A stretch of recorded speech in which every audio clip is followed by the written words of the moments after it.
Israel மேல Iran தொடர்ந்து ஒரு பெரிய தாக்குதலை நடத்தியிருக்காங்க. அந்த தாக்குதல் பெரிய அளவுல எதிரொலிப்பு இருக்கும் அப்படின்னு சொல்லப்படுது. இஸ்ரேல் திரும்பவும் ஈரான் மேல ஒரு பெரிய அளவிலான எதிர்த்தாக்குதலை நடத்துறதுக்கான வாய்ப்புகள் இருக்கிறதாவும் சொல்லப்படுது.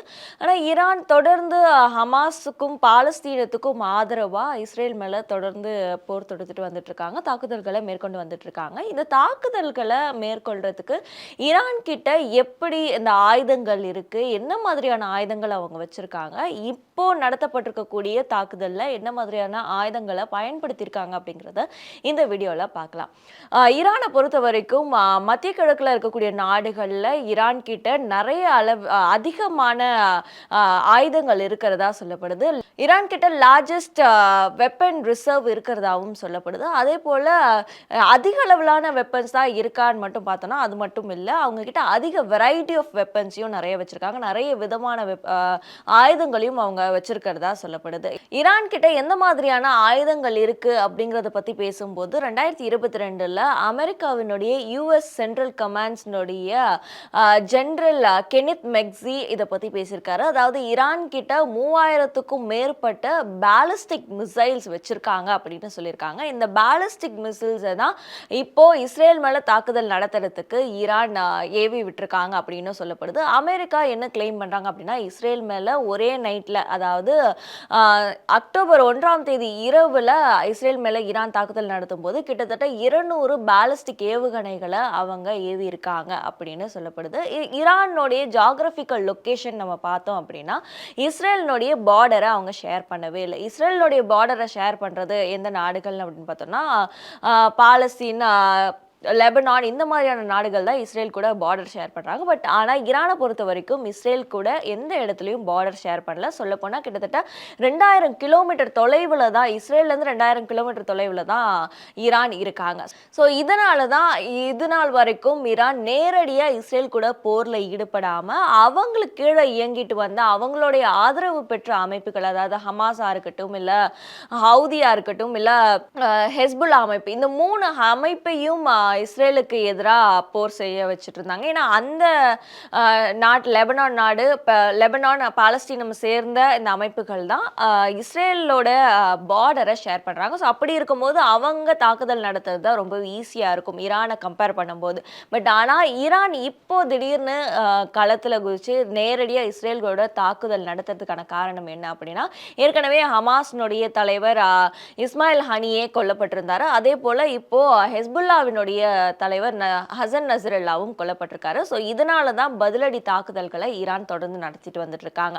ஸோ இதில் அவங்க பாலிஸ்டிக் மிசைல்ஸை தான் யூஸ் பண்ணாங்க. பட் பாலிஸ்டிக் மிசைல்ஸ்லேயே ஈரான் கிட்ட இந்த என்ன மாதிரியான மிசைல்ஸ், இது ஆயுதங்களை அவங்க வச்சிருக்காங்க அப்படின்னு பார்த்தோம்னா, இதில் one of the high range missile அப்படின்னா கோஹம் சாகர் அப்படின்னு சொல்லி ஒரு மிசைல் வச்சிருக்காங்க. இதை வந்து ஈரான்ல இருக்கக்கூடிய ஒரு சிட்டியோடைய பேரை தான் இந்த மிசைலுக்கு வைக்கப்பட்டிருக்கு. இந்த மிசைலினுடைய ரேஞ்ச் எவ்வளோ தூரத்துக்கு இருக்குது அப்படின்னு பார்த்தோம்னா, 2000 கிலோமீட்டர்லேருந்து 3000 கிலோமீட்டர் தூரத்துக்கு வரைக்கும் அது இலக்கை தாக்கி அழிக்கக்கூடிய வலிமை கொண்ட ஒரு மிசைலாக இருக்குது. அது மட்டும் இல்லாமல் இந்த மிசைலில் 1800 கிலோ வரைக்கும் வெடிமருந்துகளையும் நியூக்ளியர் வெப்பன்ஸையும் இதில் எடுத்துகிட்டு போகலாம் அப்படின்னு. இந்த வெப்பனுக்கான ஒரு ஸ்பெஷாலிட்டி அப்படின்னாலே இந்த 1800 கிலோகிராம் வரைக்குமான பேலோடு எடுக்க முடியுது. அதே போல் 2000லேருந்து 3000 கிலோமீட்டர் தொலைவில் இருக்கக்கூடிய இலக்குகளை தாக்கிறதுக்கு உதவி செய்யுது. ஸோ அது மட்டும் இல்லாமல் இதனுடைய ஸ்பீடு எவ்வளவு தூரம் இருக்கும் அப்படின்னு பார்த்தோன்னா, இங்கே அட்மாஸ்பியருக்கு உள்ள, அதாவது பூமியினுடைய மேற்பரப்புலேயே இந்த மிசைலை லான்ச் பண்ணணும் அப்படின்னா கிட்டத்தட்ட 9800 கிலோமீட்டர் பர் ஹார் வேகத்தில் இந்த மிசைல் டிராவல் ஆகும். இதே வந்து பூமிக்கு மேலே, அதாவது அட்மாஸ்பியருக்கு மேலே விண்வெளி கிட்ட இதை மிசைலை லான்ச் பண்ணணும் அப்படின்னா கிட்டத்தட்ட 19000 கிலோமீட்டர் பர் ஹார் வேகத்தில் இந்த மிசைல் அதனுடைய இலக்கை போய் தாக்கும் அப்படின்னு சொல்லப்படுது. ஃபட்டா 1, இந்த ஃபட்டா 1ங்கிறது ஒரு ஹைப்பர்சோனிக் ரேஞ்ச் ஆஃப் பாலிஸ்டிக் மிசைல்னு சொல்லப்படுது. ஈரானுடைய ஹைப்பர்சோனிக் மிசைலில் இதுதான் முதல் வகையாக இருந்திருக்கு. ஈரான் கிட்ட இந்த மாடல் மிசைலில் ஃபர்ஸ்ட் டைம் ஹைப்பர்சோனிக்கில் அவங்க தயாரிச்சிருக்காங்க. இதனுடைய முக்கியமான பயன்பாடு என்ன அப்படின்னா, இந்த இஸ்ரேல் மேலே இவங்க தாக்குதல் நடத்தியிருந்தாங்களே அக்டோபர் 1ஆம் தேதி, அந்த தாக்குதலில் அதிகமாக பயன்படுத்தப்பட்டிருந்த மிசைல் அப்படின்னா அது ஃபட்டா 1 மிசைலை தான் ஈரான் பயன்படுத்தி தாக்குதலை மேற்கொண்டிருக்காங்க.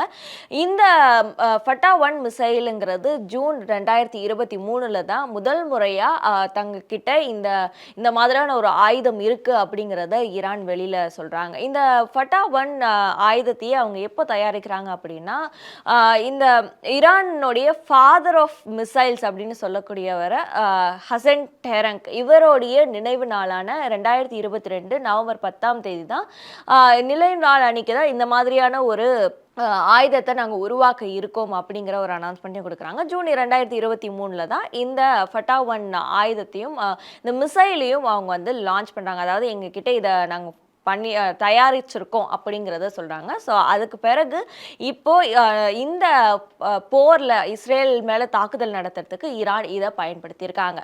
ஃபெட்டே 313 இதுவும் ஈரான்ல இருக்கக்கூடிய ஆயுதங்கள்ல மிசைல்ஸ்ல முக்கியமான ஒண்ணா பார்க்கப்படுது. ஏன் அப்படின்னா இதனுடைய தூரம் 300 கிலோமீட்டர் தொலைவில் இருக்கக்கூடிய இலக்குகளை துல்லியமா போய் தாக்கக்கூடிய திறன் கொண்டதாகவும் இருக்கு. அது மட்டும் இல்லாம இதுல 500 கிலோகிராம் வரைக்கும் வெடிமருந்துகளையும் ஆயுதங்களையும் ஏற்றி இதனை ஏவ முடியும். ஸோ இதுதான் இதனுடைய ஒரு முக்கிய அம்சமா பார்க்கப்படுது. அது மட்டும் இல்லாம இந்த ஃபெட்டே 313 அப்படிங்கிற இந்த மிசைலை வந்து 2018ல தான் ஈரான் அவங்க கிட்ட இருக்கிறதா பப்ளிக்கா அவங்க வந்து வெளிப்படையா சொல்லியிருக்காங்க. இந்த ஃபெட்டே 313 மிசைலை அவங்க எங்கெல்லாம் பயன்படுத்தியிருக்காங்க அப்படின்னா, சிரியால நடந்த சிவில் வார்ல சிரியாவும் ஈரானும் இந்த ஃபெட்டே 313 ஆயுதத்தை தான் பயன்படுத்தியிருந்தாங்க.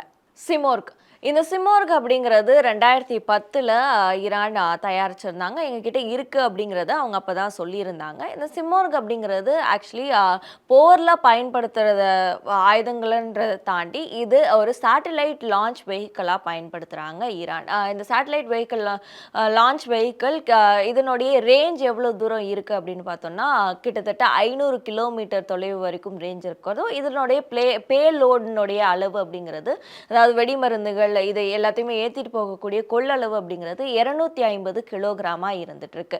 ஸோ இந்த மாதிரி நிறைய வகையான ஆயுதங்களை ஈரான் அவங்களுடைய இருப்பில் வச்சிருக்காங்க. அது மட்டும் இல்லாமல் இப்போ சொன்னது ஒரு 4-5 அப்படின்னாலுமே கிட்டத்தட்ட 25 வகையான ஆயுதங்களை ஈரான் அவங்க தயாரிப்பில் வச்சிருக்காங்க. அது மட்டும் இல்லாமல் ரொம்ப காலமாகவே உலக நாடுகளுக்கு முக்கியமாக அமெரிக்கா, இஸ்ரேல் மாதிரியான நாடுகளுக்கு இருக்கக்கூடிய ஒரு அச்சம் என்ன அப்படின்னா, ஈரான் நியூக்ளியர் வெப்பனை அதாவது அணு ஆயுதத்தை தயாரிக்கிறாங்களா, தயாரிப்புல ஈடுபடுறாங்களா அப்படிங்கிறது ஒரு பெரிய கேள்வியாவே இருந்துட்டு இருக்கு. ஈரானும் வந்து அவங்க கிட்ட அணு ஆயுதம் இருக்குன்னே ரொம்ப காலங்களா சொல்லிக்கிட்டு இருக்காங்க. ஸோ இதுக்காகவே வந்து அந்த அணு ஆயுதங்கள் இந்த போர்ல பயன்படுத்தப்படுமா அப்படிங்கிற ஒரு கேள்வியும் எழுந்திருக்கு. ஏன் இந்த கேள்வியில எழுது அப்படின்னா, இப்ப சொல்லியிருந்த ஈரான் கிட்ட இருக்கக்கூடிய ஆயுதங்கள் பத்தி சொன்ன இந்த ஆயுதங்கள் எல்லாத்துலயுமே, இந்த மிசைல்ஸ் எல்லாத்துலயுமே இந்த அணு ஆயுதங்களை ஏற்றி செல்லக்கூடியதுக்கான வசதிகள் இருக்கு. ஸோ இதனாலவே உலக நாடுகள் பெரும் அச்சத்தில் இருக்கிறதாகவும் சொல்லப்படுது. ஈரான் வச்சிருக்கக்கூடிய ஆயுதங்கள்ல இந்த நியூக்ளியர் வெப்பனை நம்ம எடுத்துட்டு போகக்கூடியதுக்கான சாத்தியக்கூறுகள் இருக்கிறதுனால யுனைடெட் நேஷனுடைய செக்யூரிட்டி கவுன்சில் ரெசல்யூஷன் 2331வது ரெசல்யூஷன்ல ஒரு 8 வருஷத்துக்கான ஒரு ரெசல்யூஷன் கொண்டு வரப்பட்டிருந்தது. அதாவது அதுல என்ன குறிப்பிட்டிருந்தாங்க அப்படின்னா, ஈரான் இந்த நியூக்ளியர் வெப்பனை ஏற்றி போற மாதிரியான மிசைல்ஸை தயாரிக்கக்கூடிய முயற்சியில இறங்கக்கூடாது, அந்த மாதிரியான எந்த ஒரு நடவடிக்கைகளையும் எடுக்கக்கூடாது அப்படின்னு சொல்லி ஒரு 8 ஆண்டு காலத்துக்கு இந்த மாதிரியான ஒரு தீர்மானத்தை கொண்டு வந்திருந்தாங்க யுஎன்னுடைய செக்யூரிட்டி கவுன்சில். ஆனால் இந்த தீர்மானம் அப்படிங்கிறது 2023 முடிவடையுது. பட் ஆனாலும் இந்த 8 ஆண்டு காலங்கள்லையும் ஈரான் அவங்க கிட்ட இருக்கக்கூடிய அவங்க தயாரிக்கக்கூடிய இந்த மிசைல்ஸ்ல எல்லாத்துலேயுமே அணு ஆயுதத்தை ஏற்றி செல்ற மாதிரியான ஒரு அமைப்பு கொண்ட மிசைல்ஸை தான் தயாரிச்சுட்டு இருந்திருக்காங்க.